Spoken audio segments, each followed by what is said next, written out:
Mi a küzdés a sportban? Miért csináljuk? Mennyi áldozattal jár? És megéri-e vajon ezt az áldozatot? Nem én vagyok az egyetlen, aki ezt jelölte ki céljának. De vajon hányaknak éri meg befejezni, amit elkezdett? És vajon Isten segít-e az utamon? Ezek mind fontos kérdések, és a magány, ami végigkísér, segített meglelni a válaszokat. De ne rohanjunk előre. Minden a hétfővel kezdődik. Mikor megszólal a harang, útnak indulok.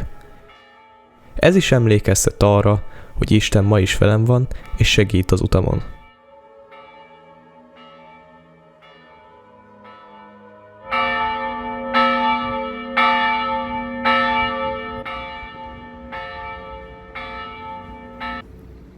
Itt kezdődik meg a hosszú utazás fel a nagyvárosba, ahol a nagy lehetőségek rejlenek egy sportkarrier jövőjében. Leghatékonyabban vonattal oldható meg a feljutás, aminek legnagyobb hátránya az idő hossza.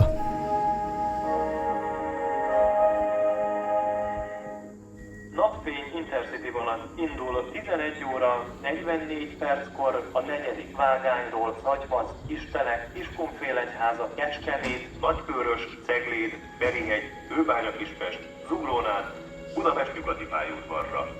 Az Intercity kocsikba, amelyik számozása 19-es számmal a vonat elején kezdődik, helyjegyváltása kötelező. Kerékpárszállítás esetén a vonat közepén 31-es számmal kezdődő kocsik kerékpárjegy.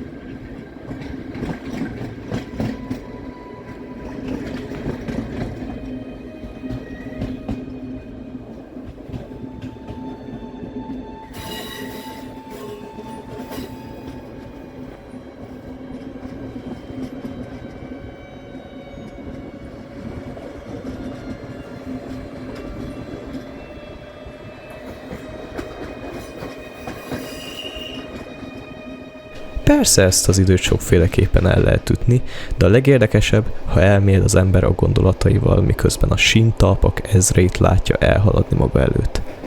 Mint a sok kis végkimenetel, hogy hogyan alakulhat egy verseny a sportban. Vagy ha ez nem is, akkor az edzéseken járhatnak a gondolataim.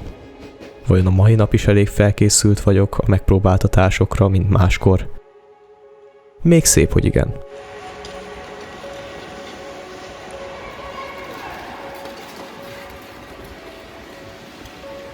Az edzések megterhelőek és nagy energiákat emész fel egy nap folyamán. Ezek után este már csak egy kellemes vacsora, tusolás és alvás vár. A kedd szintén utazással kezdődik, de csak a sportpszichológushoz. Minden sportoló, akinek céljai vannak, annak fejben is rendben kell lennie.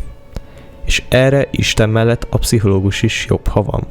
Isten adja a hitet és az erőt, míg a pszichológus a gondolkodást és a figyelmet.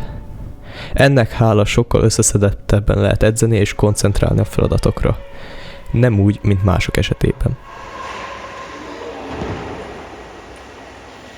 Ez megvan Bendegúz videón! A szerdát tanulás és magány veszi körbe. Egész nap csend és a gondolatok. Ez nehéz ár a sportolónak, mert senki sincs, aki ott legyen nekünk. Még az én párom sem. Ilyenkor kicsit több időt lehet szánni egy hosszabb imára Istenhez. Fontos a kapcsolattartás az Úrral, hogy fogja a kezem a legnehezebb időkben is.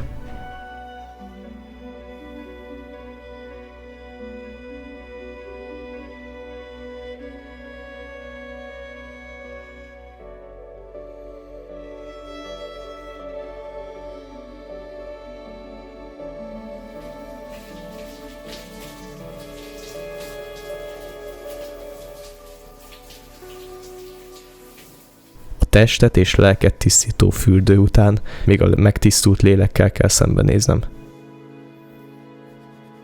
Ki vagyok én?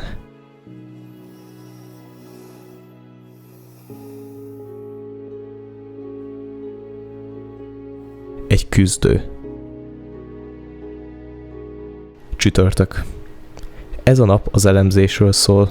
Az edzésen minden, amit el lehet tanulni tudást, el is kell mélyíteni a fejben. Erre tökéletes lehetőség a videóelemzés, vagy önmagunk, vagy mások felvételei kulcsfontosságú szerepet játszhatnak, hogy elsajátítsuk a sport technikáját. Nem csak ott helyben kell jól teljesíteni, hanem mindig, ezért legyen meg a fejben minden egyes trükk, vagy éppen apró mozdulat.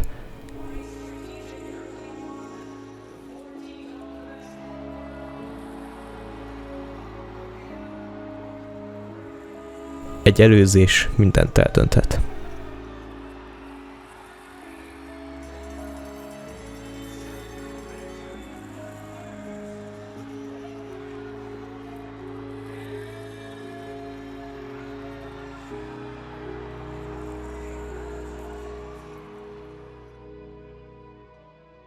Péntek.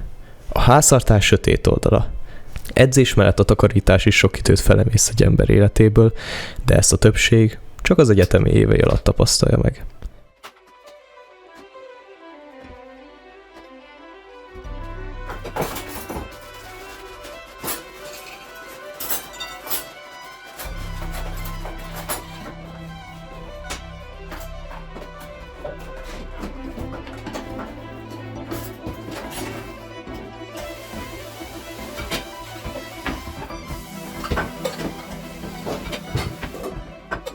Eközben folyton az edzésen jár a gondolatom, vajon ezt helyesen csináltam-e, vagy sem.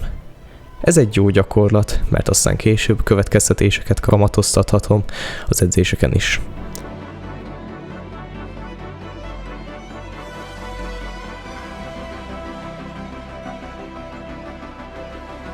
És a ciklus itt a végére ér.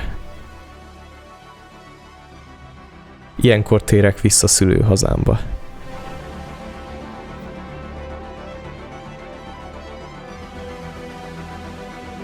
Kint az állomáson mindig az jut eszembe, hogy vajon jó úton járok-e. El fogom érni a célom. És arra következtetek, hogy igen. Mert a cél siker. A siker küzdelem. És az élet célja. E küzdés maga.